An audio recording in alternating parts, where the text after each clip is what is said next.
والصلاة والسلام على عباده الذين اصطفى خصوصا على أفضلهم وخاتم النبيين محمد الأمين وعلى آله وصحبه أجمعين. أما بعد فقد قال الله تبارك وتعالى: أعوذ بالله من الشيطان الرجيم. بسم الله الرحمن الرحيم. يا أيها الذين آمنوا استعينوا بالصبر والصلاة إن الله مع الصابرين. ولا تقولوا لمن يقتل في سبيل الله أموات بل أحياء ولكن لا تشعرون. وَلَنَبْلُوَنَّكُمْ بِشَيْءٍ مِّنَ الْخَوْفِ وَالْجُوعِ وَنَقْصٍ مِّنَ الْأَمْوَالِ وَالْأَنفُسِ وَالثَّمَرَاتِ وَبَشِّرِ الصَّابِرِينَ الَّذِينَ إِذَا أَصَابَتْهُم مُّصِيبَةٌ قَالُوا إِنَّا لِلَّهِ وَإِنَّا إِلَيْهِ راجعون. أولئك عليهم صلوات من ربهم ورحمة وأولئك هم المهتدون. وقال تبارك تعالى: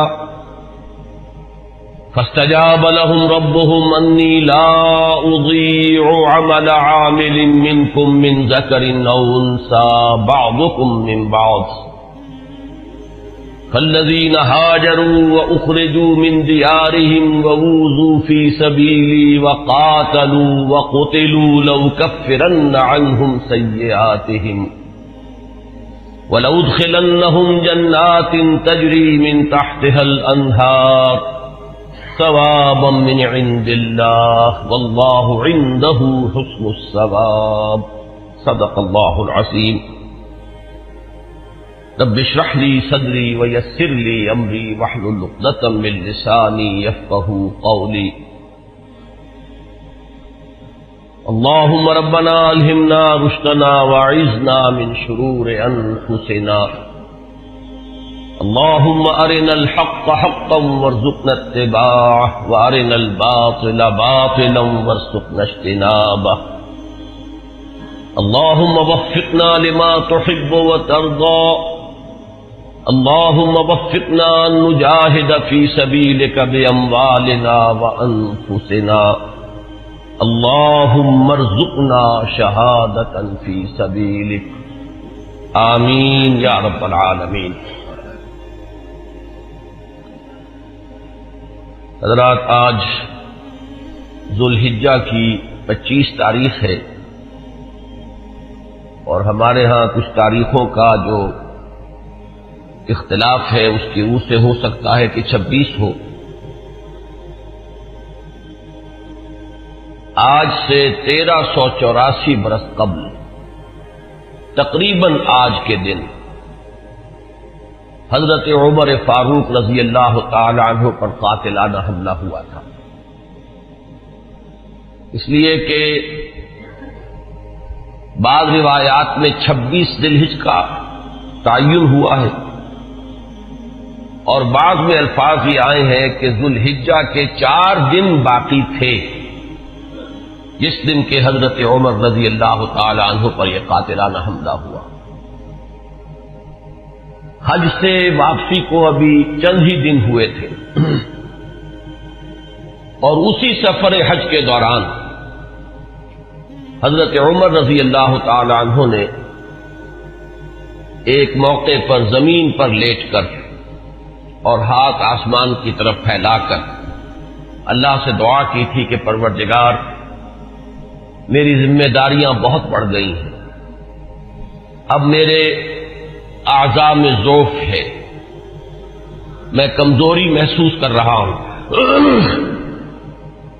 رعیت بہت بڑھ گئی ہے جس کی ذمہ داری ہے، تو مجھے تو اپنے پاس بلا لے اور اٹھا لے اس سے پہلے کہ میں اپنی ان ذمہ داریوں کے بارے میں مسئول بن جاؤں اور ان کا حق ادا نہ کر سکوں.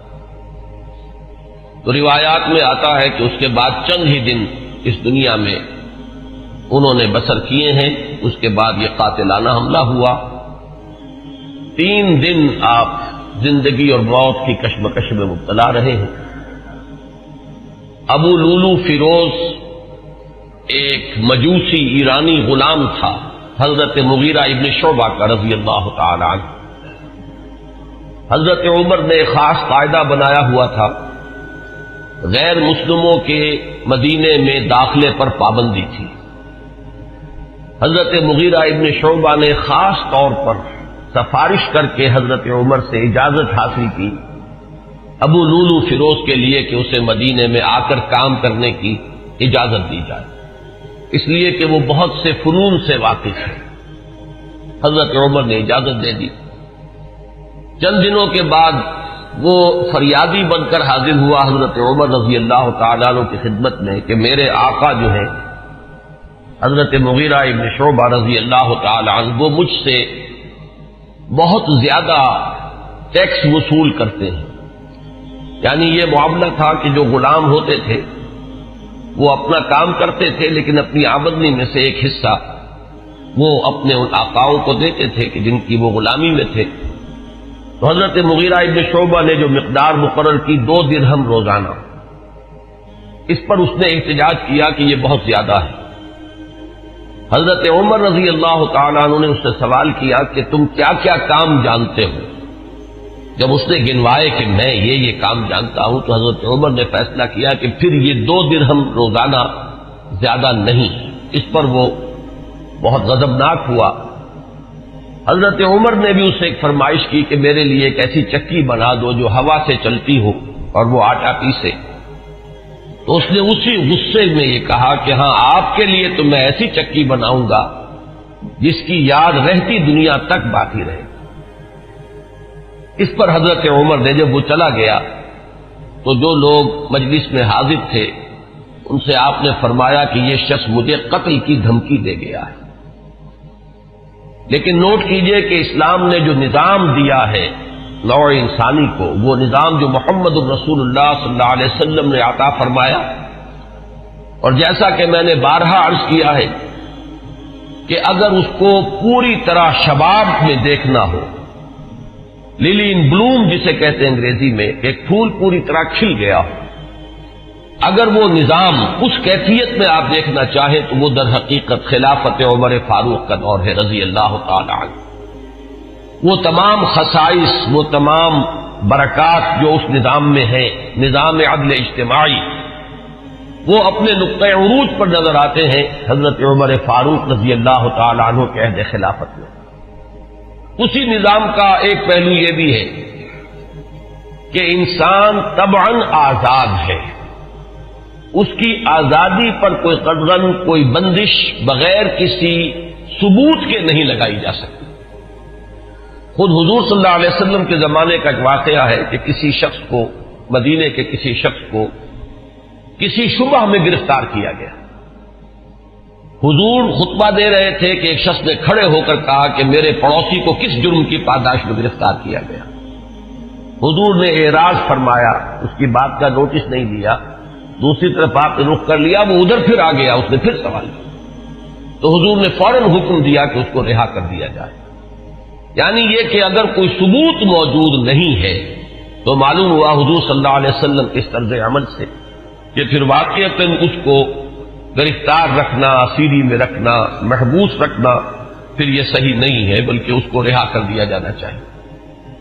یہی معاملہ ہمیں نظر آتا ہے اپنی اس آخری تکمیلی شان میں کہ حضرت عمر یقین کے ساتھ یہ بات کہہ رہے ہیں کہ یہ شخص مجھے قتل کی دھمکی دے گیا ہے، اور عمر فاروق رضی اللہ تعالی عنہ کوئی عام انسان نہیں ہے۔ 10 برس سے زائد عرصہ ہو چکا ہے کہ اسلام کی چکی جو چل رہی ہے تو اس کے مرکز جو ہے، اس کے جیسے کہ میں نے مثال دی تھی کہ حضرت علی رضی اللہ تعالی عنہ نے جب ایک موقع پر فارس کے محاذ پر، ایران کے محاذ پر صورتحال کچھ مخدوش ہو گئی تھی تو حضرت عمر نے یہ ارادہ کیا تھا کہ وہ خود محاذ پر جائیں اور مسلمان افواج کی کمان خود کریں، تو حضرت علی نے مخالفت کی تھی اور انہوں نے مشورہ دیا تھا اور یہ الفاظ فرمائے تھے کہ آپ کا اپنی جگہ سے ہل جانا یہ تو پورے اس نظام کے درہم برہم کرنے کا سبب بن سکتا ہے.